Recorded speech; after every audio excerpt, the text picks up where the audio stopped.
करने का अधिकार दिया।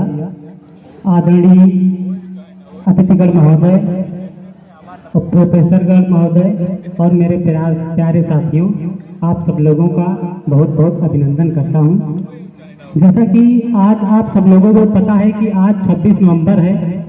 आज के दिन ही हमारा भारतीय संविधान समर्पित किया गया था। समय लगा 2 वर्ष 11 माह 18 दिन का समय लगा।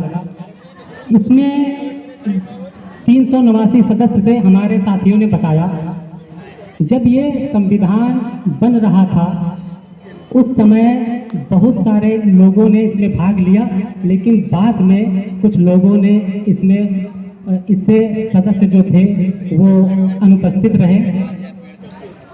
तो इस संविधान में जब ये संविधान जब बनकर के तैयार हुआ और ये जब 1950 को लागू हो गया, उसके बाद में हमारे देश को पूर्ण रूप से गणतंत्र स्वतंत्र माना गया और हजारों सालों से गुलामी जो थी, हमारे भारत देश में लोग गुलाम थे, उनको 26 जनवरी सन 1950 के बाद पूर्ण रूप से स्वतंत्रता मिली और अच्छे से जीने का अधिकार मिला। संविधान को लिखने में बहुत सारे लोगों ने अपना सहयोग दिया, लेकिन जो मुख्य काम था लिखने का, जो ड्राफ्टिंग कमेटी थी, इस कमेटी की अध्यक्ष डॉक्टर भीमराव अम्बेडकर जी ने इस संविधान को, इसकी जो मूल कॉपी थी लाल बिहारी नारायण रायजादा ने लिखा। डॉक्टर अम्बेडकर, बहुत सारे लोग कहते हैं कि इस संविधान को श्रेय देते हैं कि कभी पीएन राव को देते हैं, कभी लाल बिहारी नारायण रायजादा को देते हैं। उनको सम्मान करना चाहिए, दिया जाना चाहिए।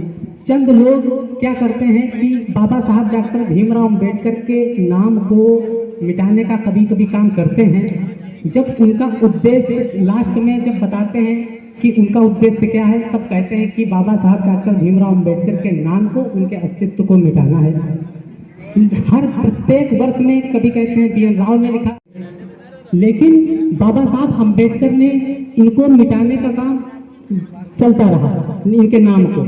जब इनके नाम को नहीं मिटा पाए तब उन्होंने क्या किया, इन्होंने किया कि दलितों का नेता घोषित कर दिया, इससे SC/ST का नेता घोषित कर दिया।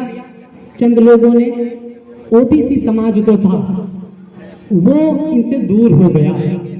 मैं यही कहना चाहता हूँ, अगर OBC समाज इनको अपना नहीं मानता है तो आर्टिकल 15(4), आर्टिकल 16(4), आर्टिकल 340 को पढ़े, मंडल आयोग को पढ़े, तब उसको पता चलेगा कि बाबा साहब अम्बेडकर ने हिंदू कोड बिल के बाद में मंत्रिमंडल से जब इस्तीफा दिया था, वो इस्तीफा क्यों दिया था? क्योंकि वहाँ OBC समाज के हित के लिए, उनके अधिकारों के लिए बात नहीं की जा रही थी। इसलिए मिलेंगे तो मैं इस मंडल से इस्तीफा दूंगा।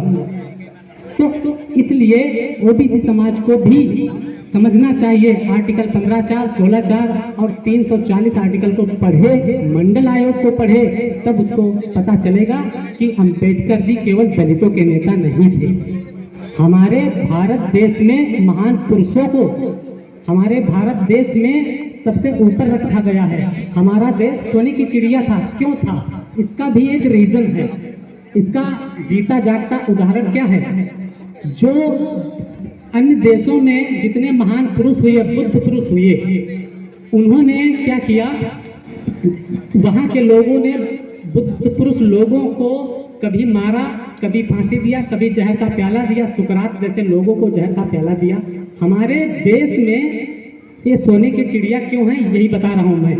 हमारे देश में बुद्ध पुरुष को सम्मान किया गया है, लेकिन कुछ लोगों ने यहाँ पर जो अन्य जैसे दबे कुचले समाज के लोग थे, दबे कुचले समाज को जब ऊपर उठाने का प्रयास किया तो चंद लोगों ने उनका विरोध किया कि उनके ऊपर शासन कर सके, सत्ता अपनी सत्ता कर सके, इसलिए उनका विरोध किया। मैं आप लोगों से यही कहता हूं, अगर हमारी स्पीच में कोई भी गलती होती है तो हमें क्षमा मत करें, हमसे अवगत कराएं ताकि वो गलती दोबारा ना हो सके।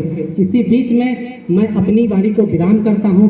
संविधान दिवस की हार्दिक शुभकामनाएं और 11वां जो संविधान दिवस मना रहे हैं उसके लिए बोलने का अवसर दिया, बहुत बहुत धन्यवाद करता हूं। जय भीम, जय संविधान, जय मंडल।